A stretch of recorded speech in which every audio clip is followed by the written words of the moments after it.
അവിടെ ഒരു ചെറിയ വിശേഷം വാങ്ങിച്ചുകൊണ്ട് വരികയാണെങ്കിൽ അത് ഞാൻ ചെയ്തതാണ് പറയാം. പക്ഷെ അങ്ങനെയല്ല, ഇതൊന്നും യാതൊരു ബന്ധവുമില്ലാത്ത കസാഖിസ്ഥാനിലൂടെ ഞാൻ പോകുന്നത്. ഈ കസാഖിസ്ഥാനിൽ പോയി 1.5 മാസം കഴിഞ്ഞപ്പോൾ അവിടുത്തെ ഓർത്തഡോക്സ് മെത്രാപ്പൊലീത്ത ഞാൻ പോയി കാണാൻ പോയി. ഞങ്ങളൊരു എന്തോ അറിയത്തില്ല, അദ്ദേഹം റഷ്യക്കാരൻ, ഞാൻ ഇന്ത്യക്കാരൻ, വത്തിക്കാന്റെ ആള്, കത്തോലിക്ക സഭ, ഇതിനെല്ലാം ഉപരിയായി വളരെ ശക്തമായ ഒരു സ്നേഹബന്ധം ഉണ്ടാവുകയും ഇതുപോലുള്ള കാര്യങ്ങൾക്കൊരു എക്സ്പ്ലനേഷൻ ഇല്ല. എന്തുകൊണ്ട് അങ്ങനെ ഒരു സന്തോഷം, ഒരു ഫ്രണ്ട്ഷിപ്പ് ഉണ്ടായിരുന്നു. അപ്പം നമുക്ക് പറയാം കോയിൻസിഡൻസ് അങ്ങനെ സംഭവിച്ചേക്കാം. ഇതൊന്നല്ല, ഒരു 10,000 കോയിൻസിഡൻസ്. അപ്പൊ കോയിൻസിഡൻസ് എന്ന് പറയാൻ പറ്റും, ഒരു പ്രോവിഡൻസ് എന്ന് പറയാൻ പറ്റും. കാരണം ഒന്നല്ല. അപ്പോൾ അദ്ദേഹം പറയാണ്, ഞാൻ ഒരു സമ്മാനം തരാൻ ആളുകളുണ്ട്, എന്തൊരു ജന്തുവാണ് അത്, വിശേഷിച്ചു ഞാൻ തരാനാണ്. ഞാൻ പറഞ്ഞു എനിക്കെന്താണ് വേണ്ടത്, അത് എന്നോട് ഇങ്ങോട്ട് പോകുന്നതിന് മുമ്പ് ഇതൊന്നും അറിയാതെ ഒരു ചോദിച്ച ഒരു ഇടവകയുണ്ട്, ആ ഇടവകയിൽ കൊടുക്കണം. അങ്ങനെയാണ് ഈ ഒരു സംഭവത്തിൽ തുടങ്ങുന്നത്. പിന്നെ അതിൽ അവസാനിക്കുന്നില്ല. സഹതായിക്ക് ഇവിടെ വരാനുള്ള ആഗ്രഹം ഇതിപ്പോഴൊന്നും തുടങ്ങിയില്ല. പണ്ട് പുള്ളി കുറച്ച് നാളായിട്ട് പണി തുടങ്ങിയതാണ്. ഈ ദേവാലയം ഇത്ര ഭംഗിയായിട്ട് നിർമ്മിക്കുവാനും അതിന് തെറ്റായ ഒരു തീർത്ഥാടന കേന്ദ്രമായിട്ട് വരാനും ഇതൊക്കെ സംഭവിക്കുന്ന പിന്നീടാണ് കേട്ടോ. നമ്മളിപ്പോ സംഭവിക്കുന്നത് നല്ലതായിട്ട് ദേവാലയം വളർന്നു, ബാബാ തിരുമേനി തീർത്ഥാടന കേന്ദ്രമാണ്. ഇതെല്ലാം സഹതായ പരിപാടികളായിരുന്നു, നമ്മൾ അറിയുന്നില്ല. അപ്പൊ ഇതേ പണി തുടങ്ങി എത്രയാന്ന് ചോദിച്ചു കഴിഞ്ഞാല് 12ാം വിശ്വാസയുടെ സമയത്താണ്.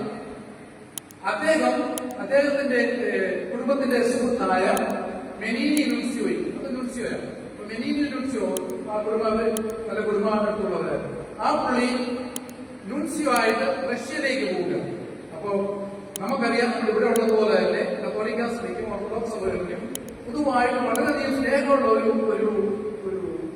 സഹതായാണ്, അല്ലെങ്കിൽ ഒരു വിശുദ്ധനാണ് ഗീവർഗീസ്. അപ്പോൾ റഷ്യയിലേക്ക് പോകുന്ന മെനീനി നുൻസിയോയ്ക്ക് പരിശുദ്ധ പിതാവ് ചുമ്മാ പോകേണ്ട, അദ്ദേഹത്തോടെ കൊണ്ടുപോകും. അങ്ങനെ പരിശുദ്ധ പിതാവ് മാർപ്പാപ്പ മെനീനി നുൻസിയോയ്ക്ക് കൊടുത്ത വിശേഷിപ്പാണ്. അപ്പോ ഈ ഇതുപോലെ റഷ്യക്കല്ലേ പോകുന്നത്, അവർക്ക് താല്പര്യമുള്ള വിശുദ്ധന്റെ വിശേഷമായിട്ട് പോകും, ശക്തിമായിട്ട് പോകും.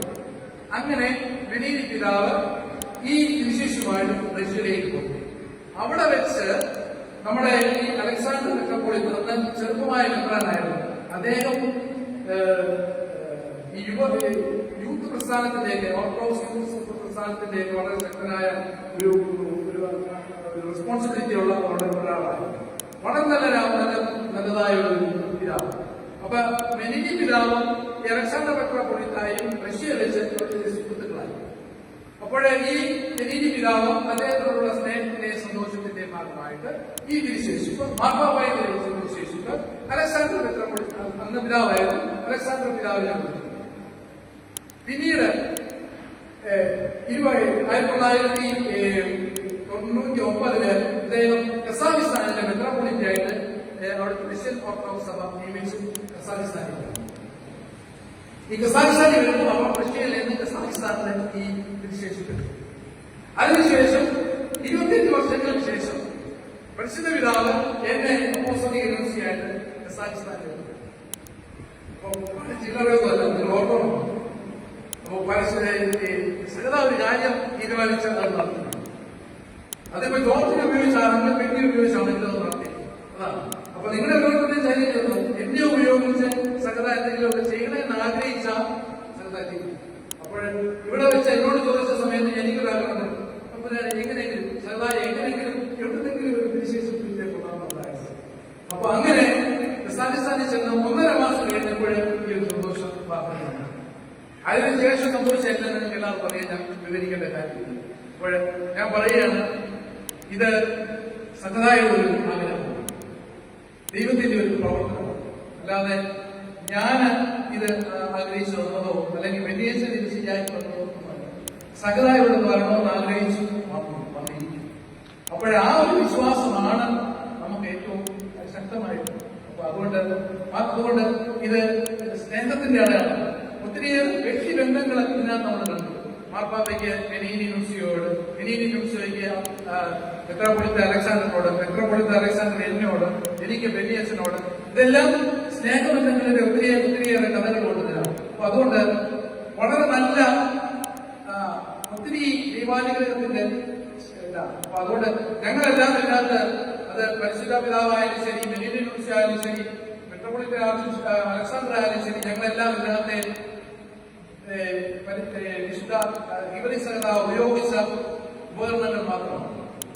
കാരണം അത്രമാത്രം ഈ കുടുംബത്തെ, ഈ ഇടവകയെ, ചന്ദ്രപുരിയെ സകത സ്നേഹിക്കുന്നതിന്റെ അടയാളമാണ്. അപ്പോൾ നിങ്ങൾ ആരും വിശ്വസിച്ചില്ലെങ്കിലും എന്റെ ജീവിതത്തിൽ ഇത് വിശ്വാസത്തിന്റെ വലിയൊരു ശക്തിയായിട്ട് മാറും.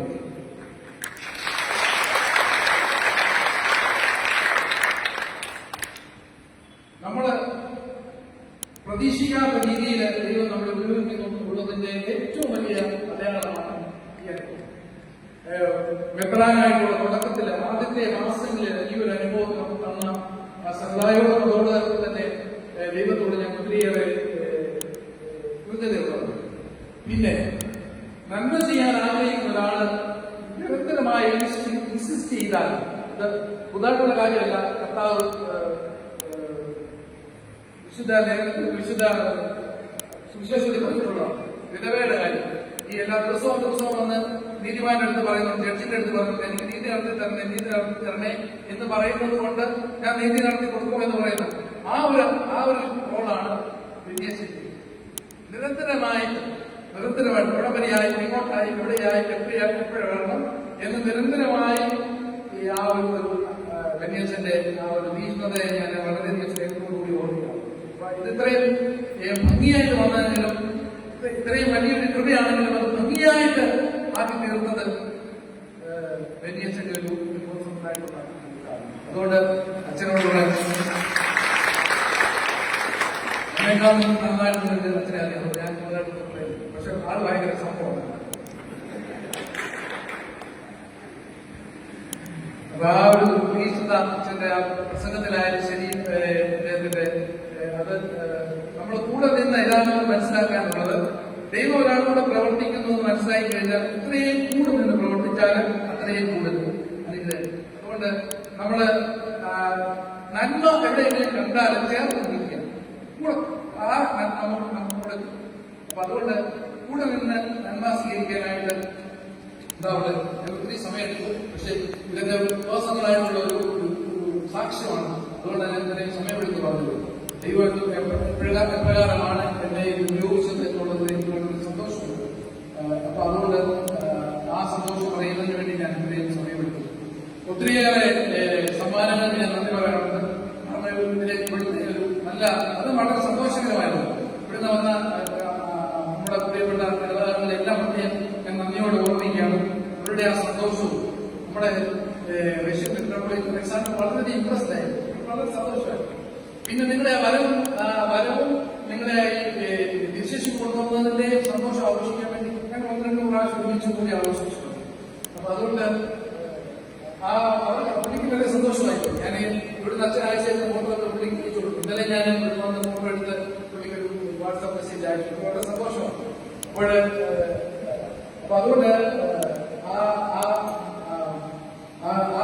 തീഷ്ണത സന്തോഷത്തോട് കൂടി ജീവിക്കാനായിട്ട് ശ്രമിക്കുക. ഞാൻ പറഞ്ഞു വന്നത്, അന്ന് വന്ന സമയം പല സമ്മാനങ്ങൾ എനിക്ക് കൊണ്ടുവന്നു. സകതായുടെ രൂപം, പിന്നെ അംശമണി, പിന്നെ പിന്നെ ഇത് ഇവിടെ